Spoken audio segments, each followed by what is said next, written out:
Hola amigos, soy Renato Salinas, poeta y amante de los libros. Con Colores Poéticos entrevistaré a mis amigos, los sabios de la tribu, los grandes poetas chilenos. Hola amigos, bienvenidos a Con Colores Poéticos. Hoy entrevistaremos al gran Federico Chopp, nacido en Osorno, 1940, hijo de descendientes alemanes, una de las voces autorizadas dentro de la poesía chilena, como gran crítico literario, estudiando la obra de Vicente Huidobro, Nicanor Parra, con 3 poemarios fundamentales: Escena de Pet Shop, Desplazamientos, La Nube, con un gran prólogo de don Armando Uribe. Y ahora se viene otro libro, El Derrumbe. Con ustedes los dejamos con esta interesante entrevista. Canto a la alegría, o aquí estaba lo que había del cielo.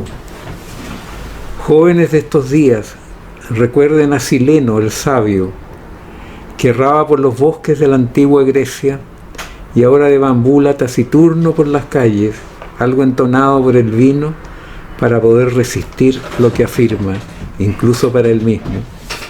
Lo mejor es inalcanzable para ustedes, no haber nacido o morir lo más pronto que se pueda.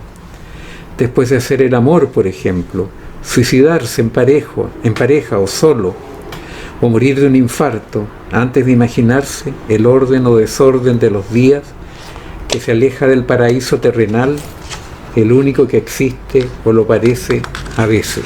Pasajero en tránsito, como una nube atravesada por la luz, así es mi vida, desde que te conozco. Y son cortitos, pues ad mortem festinamus, ese es medio pedante. Celebramos la muerte. Bueno, ad mortem festinamus, como un llamado por teléfono o un correo electrónico interrumpido antes de que concluya, como el fuego, me tocas y te vas, sin consumirnos hasta el último resto en la común hoguera, que es lo que más anhelo, y tú también, para no padecer con tu ardiente e inútil recuerdo si quedo solo. Mini tragedia urbana. Mi vida está en tus brazos, que no sé si me acogen. Está en tu celular, que no contestas, al borde del abismo, que se abre cada 3 minutos hasta que por horario llegue el próximo metro e interrumpe una muerte innecesaria. Objet trouvé. Sueño con una amada que ya tengo, que tal vez me convenza de seguir viviendo en una sucesión de instantes que simulan lo eterno y pueden ser interrumpidos en cualquier momento por una despedida sin mayor aviso o más dramatismo para mí, o con más dramatismo para mí, por un email que me dice adiós. Mira, yo ingresé a la Universidad de Chile, a la Facultad de Filosofía y Letras, en 1958, para estudiar la carrera de literatura, la cual consistía básicamente en el estudio de la literatura de lengua española. En esos momentos comenzaba la efervescencia del boom de la narrativa hispanoamericana, de manera que el centro de los estudios universitarios en la lengua castellana era principalmente la literatura latinoamericana.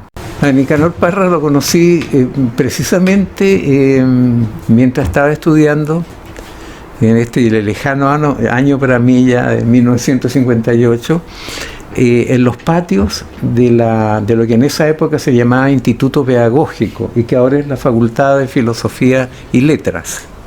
Ya en esa época Nicanor Parra era suficientemente conocido.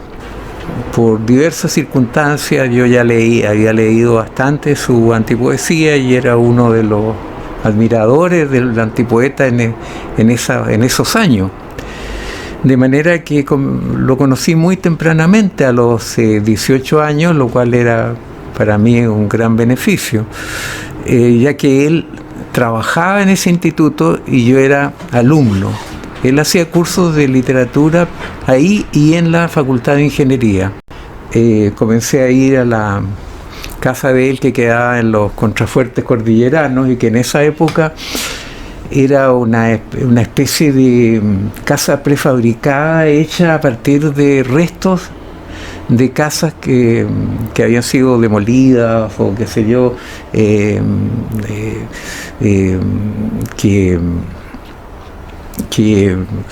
no sé, cuesta explicarlo, porque la casa no era una casa, sino que era una casa hecha así como lo que como una construcción en base a desperdicios de otras casas, ni siquiera recicladas, porque las casas recicladas surgen, digamos, ni siquiera recicladas, porque las casas recicladas surgen en las fábricas.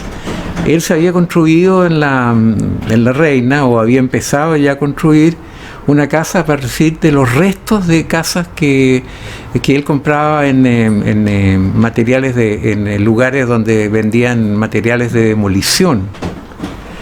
Y era prácticamente una casa autoconstruida con el material de desecho que iban dejando casas que estaban en venta en los depósitos de materiales en desuso. No se puede decir que conocí a la Violeta de la misma manera que a Nicanor, porque mientras Nicanor era una persona cercana en el sentido de que era un profesor del mismo lugar donde yo estudiaba, y tenía, digamos, cierto acercamiento a la gente interesada en literatura y cierto conocimiento de pedagogía. En cambio, Violeta Parra era una persona muy distanciada, incluso ahora que ya no está viva, se puede decir que era bastante arisca y bastante poco amable a primera vista. Cuando yo conocí a Nicanor, la misma Violeta Parra vivía más o menos a una distancia de unos 150 metros de la cabaña que había construido Nicanor, y vivía en una carpa. En una especie de prado en el cual ella se había instalado simplemente, y muy probablemente, digamos, en una propiedad ajena. La revista Trilce fue una revista fundada en la ciudad de Valdivia. Yo estudié en la Universidad de Chile, fui ayudante ahí, fui profesor asistente, pero tuve la oportunidad de ser profesor en propiedad en la Universidad de Valdivia, lo cual me llevó a trasladarme a esa ciudad, que por lo demás es, no sé si la conocen, es una ciudad bastante atrayente, que tiene una especie de microcultura, una especie de cultura regional bastante fuerte, y en la que incluso, junto con Omar Lara, que probablemente lo ubican, un poeta chileno de la generación mía, había fundado una revista, la revista Trilce. Ahora, en Valdivia coincidían el hecho de que se encontraba como rector de esa universidad un teórico que fue muy importante, que era muy importante, Félix Martínez Bonatti, que fue rector de la Universidad de Valdivia, y gracias al cual, por ejemplo, pudo mantenerse el grupo Trilce de poesía, porque él permitió que esa revista se imprimiera en los talleres de la Universidad de Valdivia, que se difundiera y de alguna manera ejerció una protección, que sobre todo era económica, para que se subsistiera la revista. No es que le diera plata a cada uno de nosotros, sino que la universidad financiaba la revista, la distribución.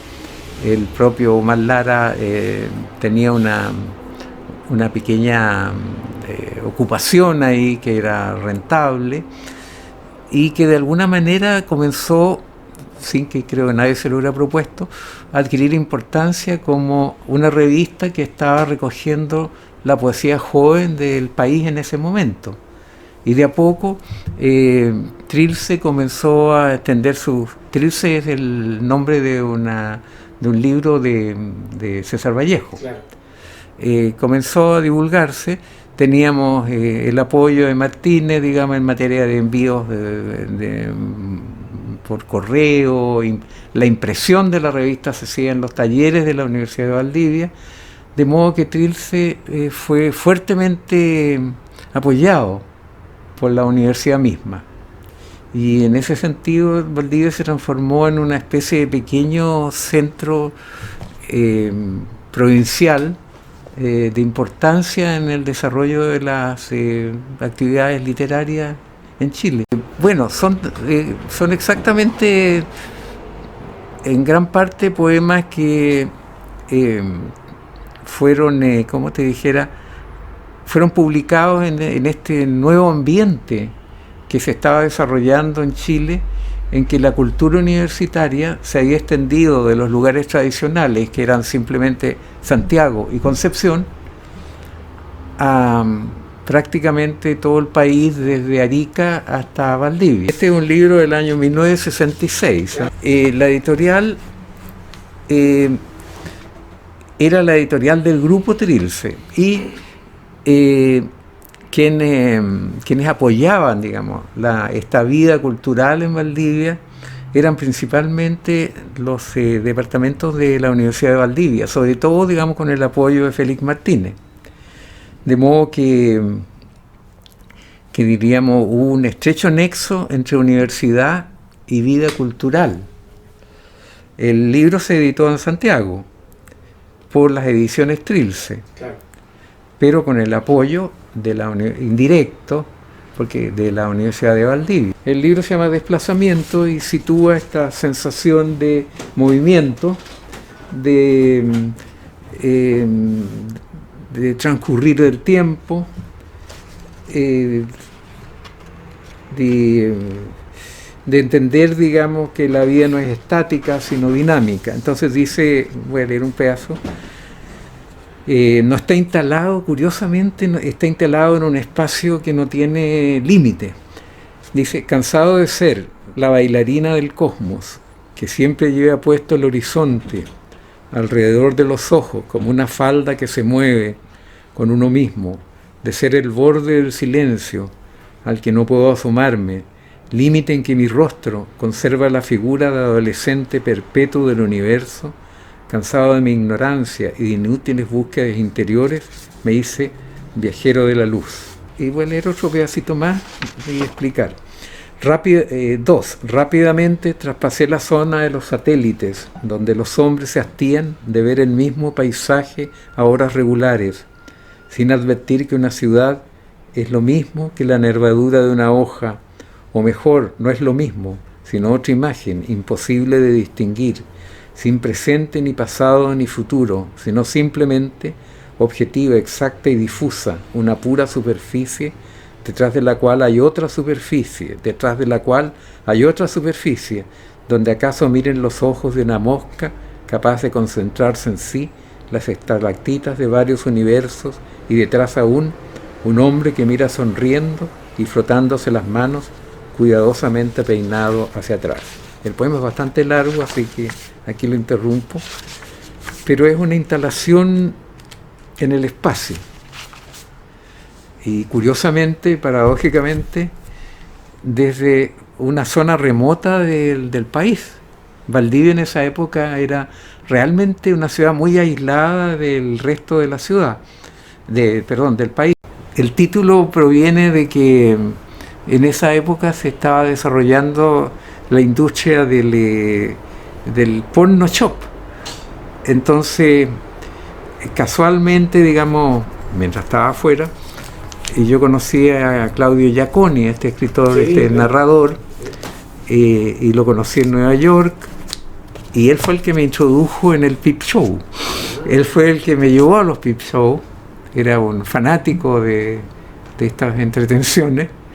El Peep Show es una especie de cabina, digamos, había unos locales comerciales donde se instalaban 6, 7 cabinas, entonces uno entraba a la cabina y iba poniendo monedas y iba viendo como una serie de bailarinas, generalmente desnudas o desnudándose, iban moviéndose, bailando, qué sé yo. Entonces esa era yo creo que ahora eso debe estar un poco agotado, porque claro, creo. Y Claudio Giaconi era una especie de obseso de esta entretención. Y yo había ido a Nueva York, yo lo había conocido en Chile antes, y entonces él en realidad me llevó, digamos, a una especie de, tal como llegan a los turistas, digamos, a ver los edificios más altos de Nueva York, me llevó a ver los mejores peep shows de Nueva York, que era una fórmula, ¿cómo diríamos? de negocio, porque uno entraba a una cabina y, por ejemplo, ponía $2 y se abría la pantalla y salieron unas niñas bailando, y que tenía una segunda instancia en que uno, pagando más, podía tener un encuentro, pero no estaba prohibido el comercio sexual, era un encuentro nomás. Ahora, muy posiblemente también debe haber habido algunos arreglines para después, pero fue Claudio Giaconi el que me hizo conocer todas estas cosas. Ahora, digamos, aunque esto tal vez no interese, él fue como mi guía en Nueva York, ¿no? Es un poco exagerada, pero de alguna manera cierta. Creo que ahora es una ciudad mucho más tranquila, ¿no? Por ejemplo, digamos, un puro ejemplo, yo estaba durmiendo algo así como en un 5.º piso, pagando, no era un hotel, eran esas, hay unas casas donde uno paga por dormir, que son como hoteles clandestinos, una cosa así. Y estaba yo ahí durmiendo, y de repente, no sé si ustedes han visto, hasta en las películas se ve que los edificios antiguos de Nueva York tienen ascensor todo, pero detrás escalas, que son por si acaso hay incendio. Y de repente me veo con dos tipos en la pieza que querían money. Y yo, ¿qué tenía money? Tenía money así como los agentes de BK, más o menos. Y me amenazaron, qué sé yo, pero se dieron cuenta que ahí no había plata. Claro. Entonces me dijo uno de ellos que yo tenía 5 minutos a 10 minutos para quedarse callado. Que si yo comenzaba a pedir auxilio, perdón, etcétera, muerto. Yo, ¿para qué me iba a poner a hablar? Yo era un turista que había tenido 200... ¿Qué? Bueno, tenía una tarjeta, pero ya... no iban a sacar mucho. Y se fueron sin nada. Porque mientras bajaron, qué sé yo, ya no había caso, ni siquiera fui a denunciar, porque después Claudio Giaconi, que vivía allí, me dijo, mira, absurdo denunciar, no te hacen caso nomás, porque eso pasa cada rato. Este ha sido Federico Chop, quien ha tenido la gentileza de recibirnos en su casa, y este ha sido nuestro primer video con colores poéticos en formato documental. Espero que les haya gustado. Pronto estaremos con otro video con otro de los grandes de la poesía chilena, y si alguien nos invita a otro país o viene a nuestro país, puede ser de la poesía hispanoamericana en general. Bueno, y si te ha gustado este trabajo, puedes apoyarnos en Patreon y en las otras opciones que estarán en la descripción. Y no me queda más que agradecer a mis patrios, que son Cristian Orozco, Alex Stuparich, Mercedes de Lourdes y a la persona ilustrada Leo. Bueno, nosotros nos estamos viendo a la próxima noche con colores propios, y a Renato y a otro poeta lo verán aquí pronto Con Colores Poéticos. Chao.